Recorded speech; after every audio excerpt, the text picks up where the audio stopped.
என்ன மாதிரியான வாய்ப்புகள் அவர்களுக்கு இருக்கின்றன? இந்த கல்லூரியில் சேர்ந்தால் எப்படிப்பட்ட வாய்ப்புகளை அவர்கள் பெறலாம்? அதற்கான துறைகள் என்னவெல்லாம் இருக்கின்றன? மிக ஒரு சரியான கேள்வியை கேட்டிருக்கிறீர்கள்.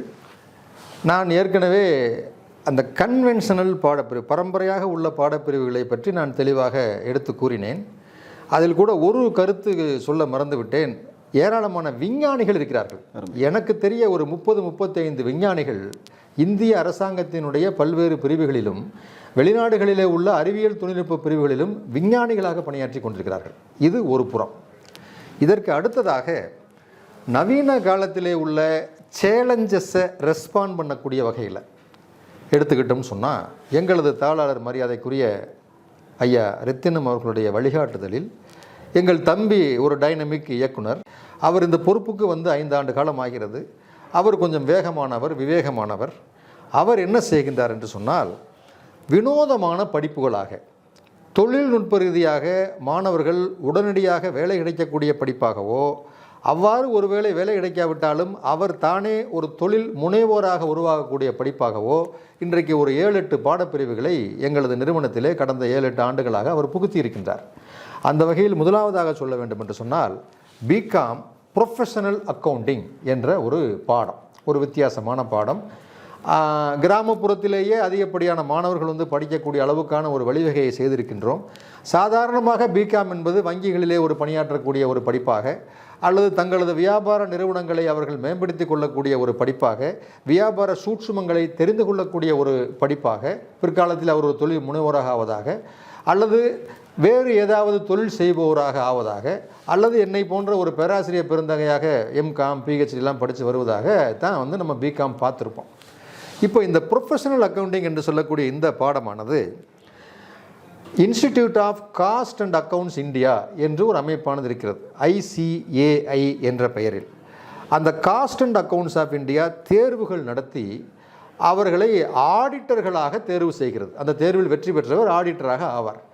அதில் நீங்கள் பார்த்தீங்கன்னா, அதில் உள்ள எல்லா பாடங்களையும் ஒன்று சேர்த்து நாங்கள் தன்னாட்சி கல்லூரி என்ற காரணத்தால் ஒரு புதிய சிலபஸை நாங்கள் வந்து உருவாக்கி, அவர் இந்த 3 ஆண்டு காலம் படித்து முடிச்சிட்டாருன்னு சொன்னால், 3 ஆண்டு காலம் படிச்சுட்டு இருக்கிற காலத்திலையோ அல்லது படித்து முடிச்சுட்டோ அதில் அந்த ஃபவுண்டேஷன், இன்டரு, அந்த ஃபைனல் எல்லாம் பாஸ் பண்ணி ஒரு சிறந்த ஆடிட்டராக, ஆடிட்டர் தொழில் என்பது நான் சொல்லி நீங்கள் தெரிய வேண்டிய அவசியமில்லை. ஒரு மருத்துவர் தொழிலை விட இது ஒரு புனிதமான தொழில். ஒரு மருத்துவர் தொழிலை விட அதிகப்படியாக பணம் சம்பாதிக்கக்கூடிய ஒரு தொழில்.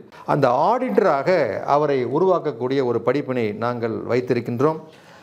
ஆடிட்டர்களில் வந்து நீங்கள் அது இன்கம் டேக்ஸு, IT செக்டார், அது மட்டும் அல்லாமல் ப்ரைவேட் செக்டாரில், கார்ப்பரேட் ஃபிர்ம்ஸில் இன்டர்னல் ஆடிட்டராகவும் அவர்கள் வந்து செயல்படலாம்.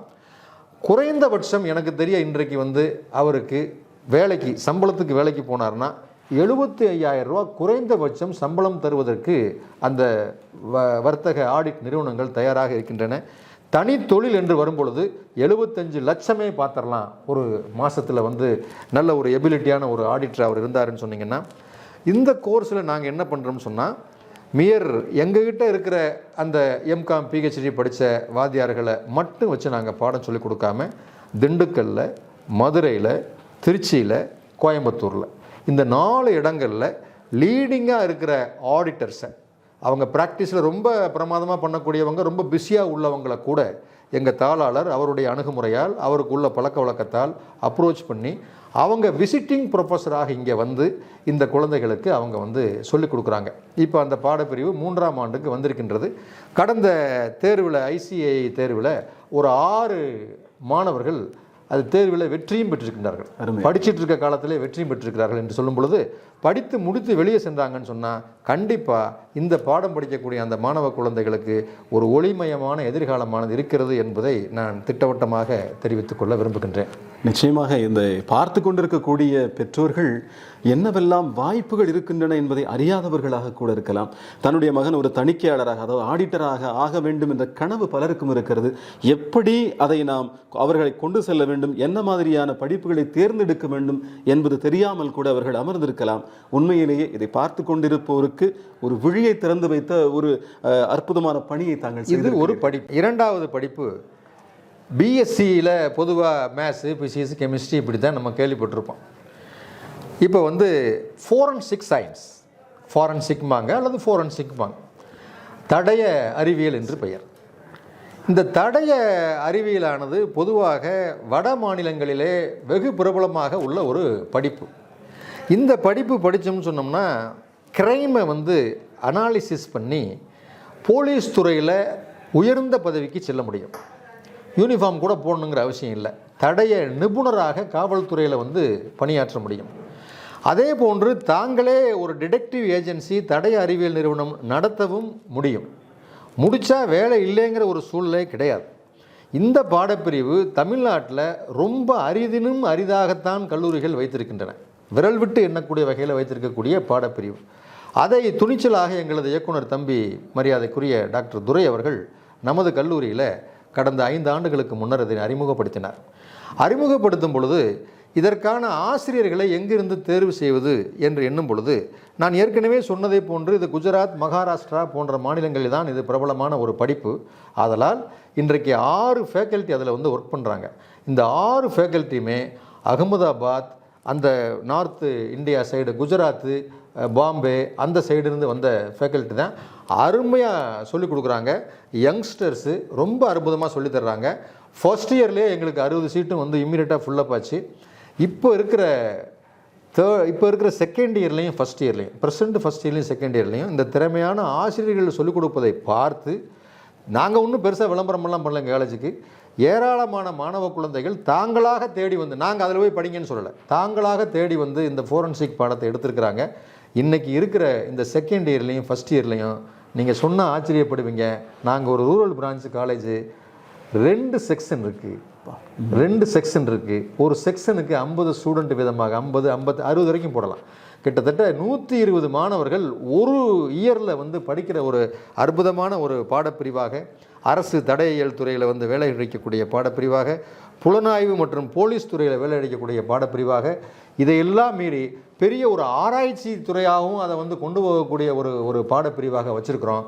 அந்த படிக்கக்கூடிய குழந்தைகளில் அதர் ஸ்டேட், நீங்கள் பெங்களூர் இல்லாத வசதியாக எங்கள்கிட்ட இருக்குது. பெங்களூரில் இருந்தெல்லாம் வந்து எங்ககிட்ட வந்து பிள்ளைங்க படிக்கிறாங்க. கேரளாவிலேருந்து நிறையா வந்து படிக்கிறாங்க. முடித்த உடனே அதுக்கு வந்து கண்டிப்பாக ஒரு ஒளிமயமான நம்ம ஃப்யூச்சர் இருக்குது. அதை நாங்கள் இந்த கல்லூரியில் வச்சுருக்கோம் அப்படிங்கிறத நான் வந்து உங்களுக்கு பெருமையோடு சொல்லி. உண்மையிலேயே அதாவது அரிதான ஒரு படிப்பு, ஆனால் வேலை வாய்ப்புகளை அள்ளித்தரக்கூடிய ஒரு படிப்பாக நீங்கள் சொன்ன ஃபாரன்சிக் சயின்ஸ் இருக்கிறது. தடய அறிவியல் நிறைய பேருடைய கனவு ஒரு காலத்தில் கேட்டால் நான் ஒரு சிஐடியாக ஆக வேண்டும். சாதாரணமாக ஒரு கிராமத்து மாணவனோட சொல்லுவான், நான் ஒரு சிஐடி ஆகணும், அதுதான் என்னோட லட்சியம் அப்படின்னு சொல்லிட்டு. அப்படிப்பட்டவர்களுக்கு எதை படிக்க வேண்டும் என்பது தெரியாது. ஏதோ ஒரு படிப்பை தேர்ந்தெடுத்து விட்டு அவர்கள் தடுமாறுவதை நாம் பார்க்கிறோம். ஆனால் நம்முடைய ஜிடிஎன் கல்லூரியிலே மிகச்சிறப்பாக அந்த ஃபாரன்சிக் சயின்ஸ் இருக்கிறது. அதை படித்தால் பல்வேறு வேலைவாய்ப்புகள் இருப்பதாக சொன்னார். குறிப்பாக நீங்கள் சிபிஐ ஆஃபீஸராக வேண்டும் என்றாலும் சரி, அல்ல ஐபி என்று சொல்வார்கள், இன்டெலிஜென்ஸ் பியூரோ என்று சொல்வார்கள், அதற்கும் கூட செல்லலாம். அதற்கான பல வாய்ப்புகள், பல தேர்வுகள் நடத்தப்பட்டு கொண்டிருக்கின்றன. அந்த தேர்வுகளுக்கான பயிற்சியும் கூட இங்கே வழங்கப்படும். போலீஸ் உயர் பதவிக்கான போட்டித் தேர்வுகளிலும் இந்த சிலபஸ்ல இருந்து நிறைய கேள்வி அவர் அச்சீவ் பண்ணிட முடியும். அவர்களால் வெல்ல முடியும். இந்த கனவில் இருக்கக்கூடிய மாணவர்களோ அல்லது அவருடைய பெற்றோர்களோ நிச்சயமாக இதை மனதில் வைத்துக் கொள்ளுங்கள்.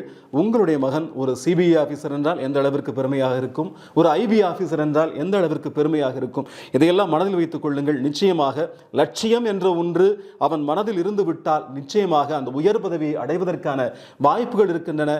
வாய்ப்புகளுக்கான வாசல் ஜிடிஎன்ல திறந்திருக்கிறது என்று நம்முடைய முதல்வர் அவர்கள் சொன்னார். இன்னும் வேற என்ன?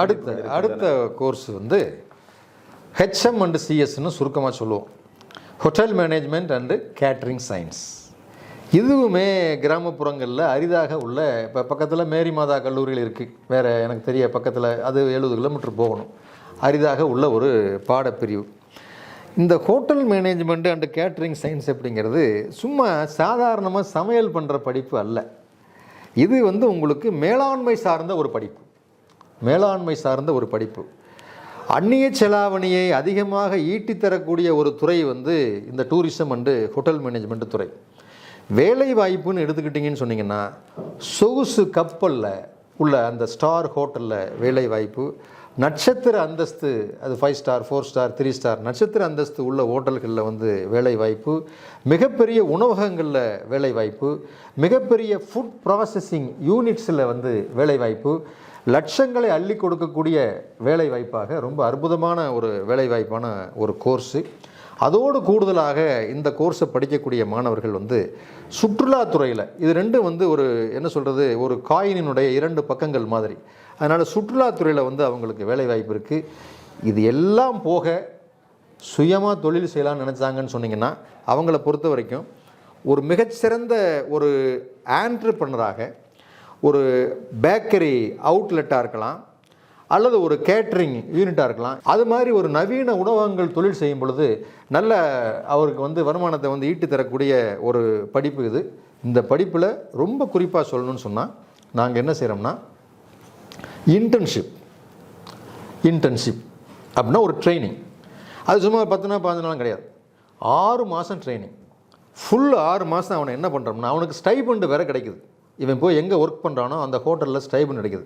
அந்த மாதிரி நீங்கள் லிஸ்ட்டு எடுத்துக்கிட்டீங்கன்னு சொன்னீங்கன்னா இன்றைக்கி இந்தியாவிலேயே famous GRT group of hotels and resorts, அந்த சான்சராய் group of hotels and resorts, Le Meridien, இது மாதிரி மிகப்பெரிய நிறுவனங்களோட நாங்கள் நிறையா புரிந்துணர்வு ஒப்பந்தங்கள் போட்டிருக்கிறோம். மெமோரண்டம் ஆஃப் அண்டர்ஸ்டாண்டிங் அப்படிங்கிற பேரில். அந்த புரிந்துணர்வு ஒப்பந்த அடிப்படையில் இந்த குழந்தைங்க வந்து இந்த பையங்க நம்ம ஸ்டூடெண்ட்ஸ் வந்து ஒரு 6 மாதம் வந்து பயிற்சி எடுத்துக்கும் பொழுது நல்ல ஒரு பிரைட்டான ஸ்டூடெண்ட்டாக வந்துடுறான். முடிச்ச உடனே எப்படி செட்டில் ஆயிடுவான். அடுத்தாப்பில் இதில் இன்னொரு விஷயம் என்னன்னு சொன்னால், அந்த கஃபேட்டேரியாங்கிற வேர்டினுடைய ஆரிஜின் வந்து ஃப்ரெஞ்சு. அதனால் நீங்கள் பார்த்தீங்கன்னு சொன்னால் ஃப்ரெஞ்சு டெர்மினாலஜி வந்து அதில் நிறையா இருக்கும். இது சம்மந்தமான பதங்கள், டேர்ம்ஸ் வந்து இருக்கும்.